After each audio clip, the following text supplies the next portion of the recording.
Welcome to Timeless Chronicles.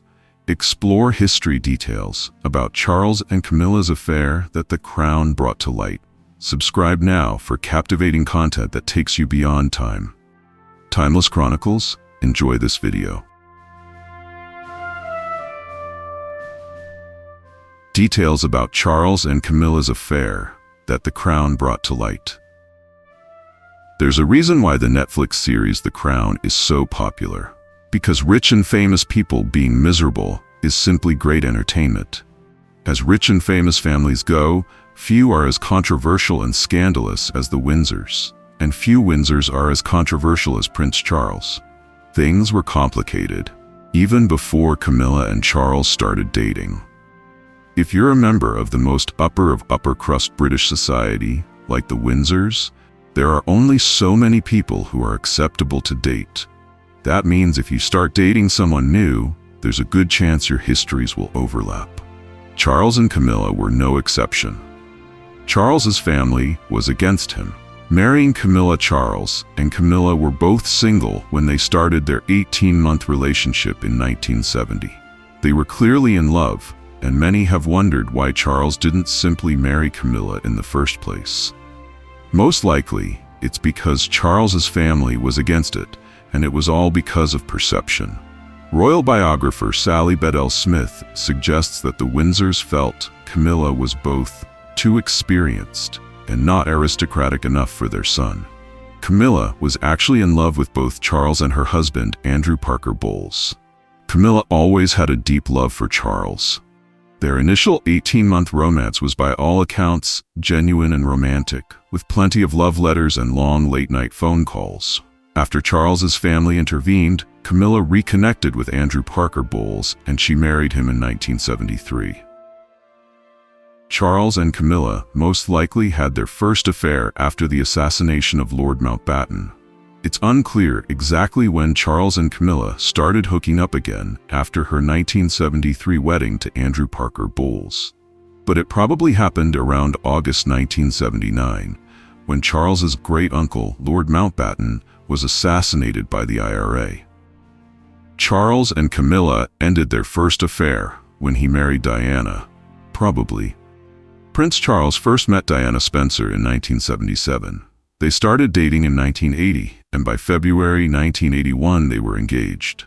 Camilla encouraged Charles's relationship with Diana. When Charles began seeing Diana, he encouraged everyone to be friends. Camilla apparently liked Diana and thought she was sweet and cute. But Camilla's ex-brother-in-law, Richard Parker Bowles, claims that Camilla's intentions toward Diana weren't so friendly. According to Richard, Camilla only approved of the relationship because she thought Diana was young, inexperienced, and controllable. Charles gave Camilla a special bracelet right before he married Diana.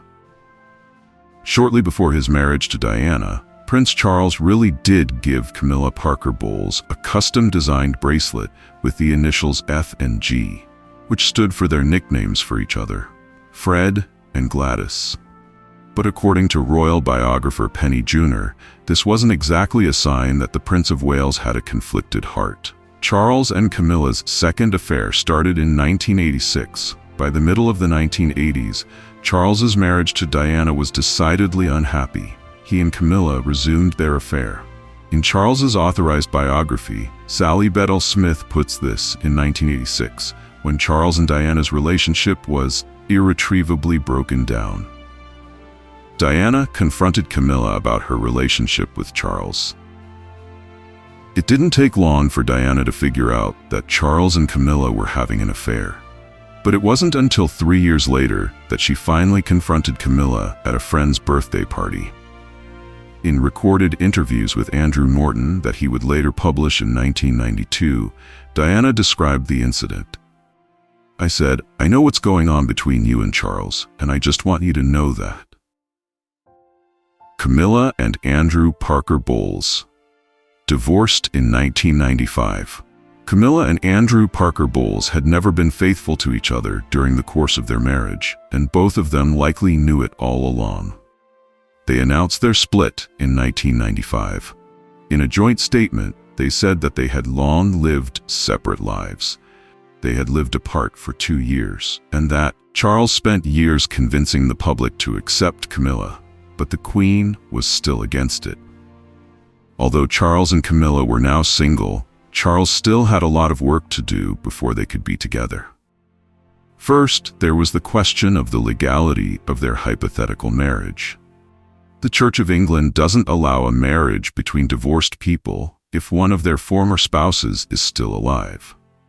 And as the future head of the English Church, a second marriage for Charles was almost unthinkable. Charles and Camilla finally married in 2005. By the summer after Diana's death, the Queen still hadn't forgiven Camilla for the breakup of Charles' marriage to Diana. Charles confronted his mother about her refusal to accept Camilla, but the Queen held firm, calling Camilla a wicked woman and saying she wanted nothing to do with her.